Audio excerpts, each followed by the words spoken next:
Nobody ever wants to hear the ins and outs of the minutiae of things that sometimes really do bond us, like bureaucracy.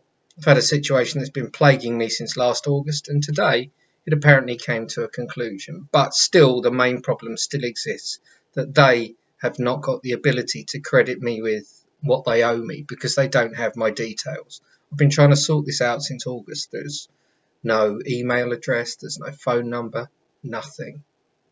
One organisation keeps sending me back to the other, and that one sends me back to that one. So you end up back at square one. I honestly cannot express just how much bureaucracy has just routinely fucked me over in the last couple of years. I know that all of you relate to it. You've all been there. And it's sad that the unifying forces on this planet, in the Western world at least, are ways in which we feel wronged. Isn't that tragic? I know there's a person I bump into from time to time in my life and immediately goes into complete and utter go for the throat rant mode. And as a person who goes into the minutiae, and although very bonded in some ways with this person, I don't care about the minutiae. We'll recognise it, we'll understand it, but they seem to have no clue whatsoever that they are boring the living crap out of me, you know. It's not like a medium like this where you can just switch it off if you're thinking, God, is he going on about that again? Is she going on about that?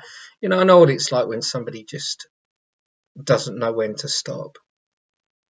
But at least with this medium, there is the stop button, I guess. But those things that just unify us, being such petty annoyances, and the things that I was thinking to myself today, all right, that classic byproduct of bureaucracy of being left waiting on a phone with some irritating music playing in the background whilst you're in a queue. Imagine finally getting through to these people and then saying, oh, hang on a moment, and then just playing some really obnoxiously awful music back to them and returning to the phone in a quarter of an hour. You can guarantee that they would have lasted 10 seconds before thinking, no, sod this. And rightly so. But we have no choice, because if we don't sort those things out, we can quite often end up in a really, really terrible mess. I remember back in about 2005 taking a very faulty computer back to a electronic provider called Curry's, and oh god, I was hit square in the eyes with the company man. After about 2 weeks of having this computer, the lettering was wearing off the keyboard. Oh no, it's not. That's not parts. That's just wear and tear. That's going to happen. What, you're selling a product for 300 quid that the lettering on the keyboard lasts less than a month? What are you talking about? You know, and when confronted with one of those company men, how they feel any loyal. I guess it's all about the greasy pole, isn't it, and getting higher in the company and everything like that. But how they take that job seriously in the first place, and ever want to protect the company.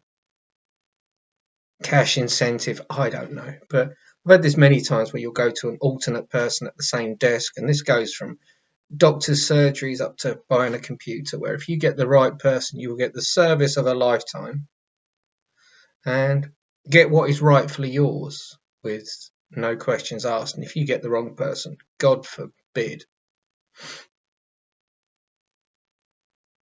every dotted I and every crossed T of the Space Corps Directive book, they understand each and every one of them, and they will make sure that you know that nuance doesn't exist in the directive books of what's right and wrong in a business, that no nuance exists. Now, that's a massive problem of our time, isn't it? That all of us have extremely nuanced situations. I know I do. I know that, speaking about my mental health, it is so nuanced and it is so changeable day to day. But there are certain organisations and government bodies who control your income and your life who don't understand nuance. If you dare show any nuance, they'll just say, right, well, you're obviously fine, we'll stop your money, you know? And that, I don't know, there are just so many illusions these days that we're somehow happy, clappier, we're more accepting, but only things that seem to be part of some kind of agenda to keep us all fighting one another and keep us all completely stupid. You know, the fact that everybody on the face of the planet seems to have an opinion about the rights of certain individuals, and I'm not suggesting they don't deserve rights, but we are really the ego and the bombast of people thinking that their rights matter above the. Put it this way, all right. Whilst you still go out at night on a freezing cold winter's night in the United Kingdom, and there are people attempting to sleep under cardboard, festering in a soup of their own bodily fluids, chemically and chemically and alcohol dependent, and that is just a social and societal norm. You're really getting things wrong if you think that rights of people further up who are completely comfortable are more important. We've got to have a basic, sound, functioning, just society for all. Just on the level, still in 2023, of being fed, fed, housed, and watered. Isn't that a fucking disgrace? Fed, housed, and watered. See, it's still something in this society that has everything from the homeless to billionaires. How are we still in a position, and how is it acceptable that we need to sort out water, food, shelter for some people? It's just fucking crazy, isn't it?